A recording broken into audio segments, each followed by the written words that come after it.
மாடி மனைகளும் நிறைந்திருக்கும், கோடி கோடியாய் பணம் இருக்கும். எந்த நேரத்திலும் நமக்கு மவுத்து வரும், அந்த பயணத்தில் எதுதான் கூட வரும். இந்த நிலையை மறந்து வாழும் மனமே மமதை கொள்ளாதே, மௌத்தை மறக்காதே.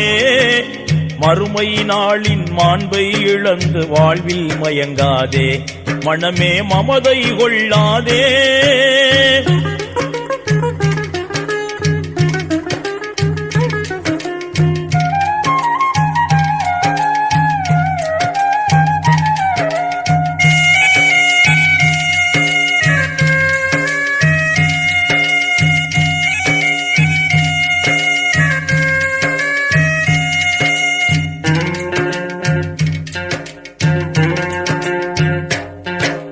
செய்த நன்மை தீமைகளும் நிழல் போலே உன்னை